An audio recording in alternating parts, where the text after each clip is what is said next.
All right, continuing our series on the most interesting teams in the NBA, the number one answer by far from Mavs fans that answered this poll was the Bulls. The Chicago Bulls were the most interesting team to a lot of Mavs fans. I think they're interested just to see what's this team look like. So I'm bringing in Dave Watson, co-host Locked On Bulls. He's at Ball Sports. You can go check him out.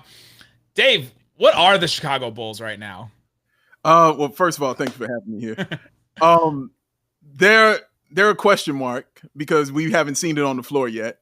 But it's the most exciting question mark we've seen in quite a very, very, very long time. I was listening to your show today, and you and Matt were like, we just went through our dark period, and now we're coming out. We're finally feeling like we're in the promised land. I felt so good for you guys. Dude, just feeling how you went through your dark ages, basically, is what you're talking about. It was so hard. It was so tough, man. Just watching, the IQ on the court be low, and just watching the incompetence just of the entire team, period. From coaching to front office, like it was a mom and pop, but it's a corporation, but they were running it like a mom and pop store. You know what I'm saying? Like, this is a big time global brand. Chicago Bulls are global. That's a thing.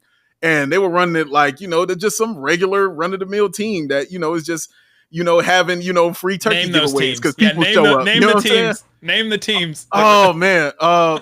Let me throw it at my guy because I was on the show. Shout out to the Sacramento Kings. Let me throw it at the Sacramento Kings because that's my guy. I'm just messing with my guy because I was on the show, man. But they're a bigger market team. You know what I'm saying? It's the Lakers, it's the Knicks, it's the it's the Bulls. It's Boston. Like, it's up there. That's what it is. It's a global brand. That bull means something. It's strange how it's turned into the big market teams are literally only the coast, right? The New York and the LA. It seems like those are the only big markets when Chicago is the third biggest market in the United States, right? But we don't talk about them like that. No, and they didn't deserve to be talked about like that because they were an atrocity. Like, it was bad. But we talk about the benefits of being in a big market, right? Like, this is the benefit of being in a big market. But the Bulls apparently didn't get those benefits. So, like, is it market or is it, you know what I mean? No, I'm telling you, it had everything to do with the losing, just the badness of it. When Michael Jordan left, there was a big thing when Michael Jordan left. And the way that he was done, that got around the league to where free agents like Kevin Garnett, I remember when he said it, like I saw the way they did Michael Jordan, I'm not coming there. That lasted for a very long time. That's why we would have free agent signings like Ron Mercer and giving him all kinds of money, and Eddie Robinson, because we had to pay him all kinds of money, and old Ben Wallace, when he had we had to do that kind of stuff. You know what I mean? We were always getting the second tier players, you know what I'm saying? Never getting the big dogs because of that. We're just coming out of that. We had to just remove like all the mold. We had to tear down the wall and take the mold out to clean it out to get a brand new foundation. What was the move this summer that made you feel like, okay, we turned a corner, right? So they signed, so they made the trade for Vooch, and then this offseason, then they signed Lonzo, they signed Caruso, they signed trade DeRozan, all that kind of stuff. What was the move though that made you say, oh, this is different? We turned a corner, like we're out of the darkness now, right? What was the one move that kind of made you shift there? It was DeRozan. I knew Zoe was coming. I was like the nail in the coffin one. Yeah, right, exactly. But we all knew Zoe was coming because we tried to get him during the All-Star break and it just didn't work out. We knew he was coming. We knew he was going to be here. DeMar DeRozan was not on the radar as far as people like me who are fans and stuff. You weren't even thinking about getting a guy like DeMar DeRozan. Usually we don't get those guys. Usually when there's guys that are mentioned that are 1 or 2, they don't come to Chicago. We get 5 and 6. You know what I mean? Like, I think Paul Gasol, he was great here. He was all NBA here and all those things, but he was second tier. Carlos Boozer, the consolation prize when the LeBron James sweepstakes was going on. You know what I'm saying? Solid players. They were good, but they weren't the big dog. Everybody was looking at DeMar DeRozan. A lot of teams were after DeMar DeRozan. Were a lot of teams after DeMar DeRozan? There were 7 teams after DeMar DeRozan. That is true. There were about 7 teams after him. And even when they put it out and said, yo, his agent said, listen, we know you guys want to talk to him. Why don't you guys come to LA and, and we'll work something out. They put that out, feel it out to a bunch of teams to do that. The Bulls are the only team that showed up to LA. Mark Eversley is the only one that went out there and talked to him. Everybody else sent a Zoom call. Everybody was doing like that. Mark Eversley showed up, and it was so good of a meeting to the point that when the Clippers were on their way to that meeting, the agent called him and said, yeah, y'all don't need to come. Y'all okay. We're good now. We're all right. So, yeah, that we don't hear that in Chicago. We're not used to being chosen. Yeah. We're not used to being chosen by the pretty person in high school. You know what I'm saying? Like, that ain't our thing. You know what I mean? So That's what let me know we turned the corner, because we were actually chosen by a guy teams were actually trying to get. The Bulls were me in high school, is what they. Now they're about to be you in high school, nicely. Right? Hey, man, just me in general. How about that? So DeRozan and Zach LaVine, that's kind of going to be the big thing this season is how does that duo fit? How do they? Probably the biggest question is how do they defend together? How are you feeling about those two as a combo, starting and basically like running the offense through those two guys? Yeah, here's how I think it's going to work. I think DeRozan is really going to get where he gets to, kind of do it his way as far as the ISO ball is concerned and running the offense. You're going to see that a lot with the second unit, and I think you're really going to see it in that fourth quarter. That was one of our biggest problems was in that fourth quarter. It was just Zach LaVine and the Temptations. Like, we didn't really have anybody else with him. You know what I'm saying? Kobe White was good, but you can clamp down on Kobe White. He would have a problem getting to the bucket, had a problem with his ball handling. He was better off to catch and shoot and stuff like that. So outside of him, we didn't really have a guy who could create his own shot. We got one of the best shot creators now in DeMar DeRozan. He's one of the best at that. So he's going to pay dividends in that way. I think he's also unselfish. I think him being a little older in the year that he is, he's not looking to be the best player on the team anymore. He's not looking to be that number one guy. I think he's looking to just be a part of something and try to get that team up and try to get that team to winning. So that's why I think it kind of works out at. Defensively, obviously, DeRozan is not a great defender. You know what I'm saying? But Zach is definitely an improved defender. So I think we can cheat off of that way. Plus with the other guys around him in our starting lineup, I think are good defensively, like Zoe, like Pat Williams and guys like that. So like I said, when it's money time and it's that second unit, I think that's when you're going to see DeMar DeRozan shine. Well, DeRozan hit like an absolute awful game winner against the Mavericks this season, last season. So that one was, he can get it done for sure. Yeah. So last season, they make the trade for Vooch, and then we're like, okay, this team is making a playoff push. They're ready to make it in the playoffs. They're ready to take that next step. And they just ended the season looking like anything but a playoff team, basically. And it almost looked like, okay, well, Zach LaVine may be out. They may be making a change. They may be just blowing it all up. And then they take this left turn that from the outside looking in, they took this left turn.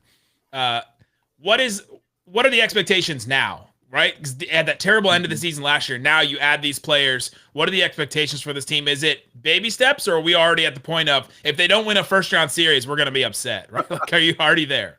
I'll tell you like this. What's awesome about going into this season is last year making the play-in game was the ceiling. Now making the play-in game is like the bare minimum for this team. I expect them. I have the Bulls at a 6 seed personally. Winning a first round, I don't know yet. Honestly, I'll be real with you. I don't know. If I think they can on paper. If you look at it, you're like, yeah, they're a team, but you got to see it happen first to know that for sure. But I definitely have them in at a 6 seed. I hope they win that first round series. That would be awesome. I don't know who'll be third. I'm hoping it's Philly, because if it's Milwaukee or Brooklyn, snap. I don't know. Right. That's going to be tough. Hard. Yeah, man. They tough up there. That's why I say I don't expect a true first round win, but I do expect to be in the playoffs, and I do expect that 6 seed for this team. So that's my expectation for them. Is it just defense that you're worried about? Is it just how it's all going to fit together? What's the biggest worry with this new team bringing all these guys in?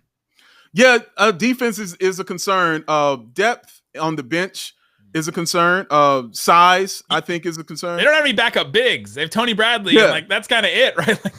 Tony Bradley and the rookie Marko Simonovic.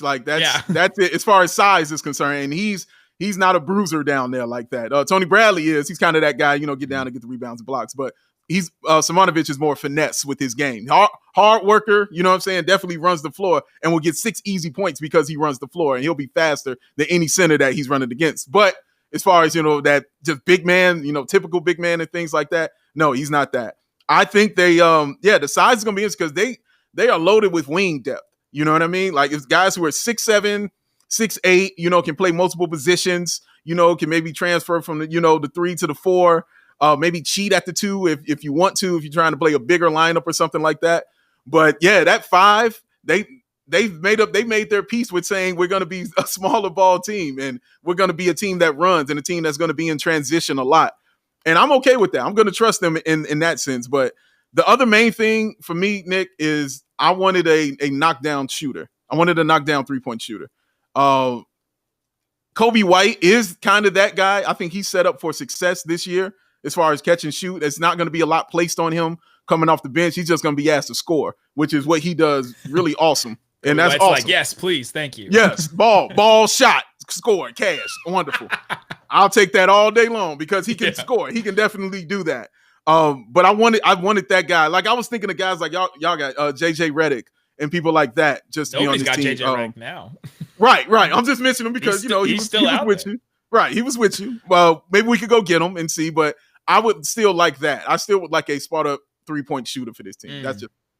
Lonzo does kind of fit that. Not really, but yeah, not really, but yes.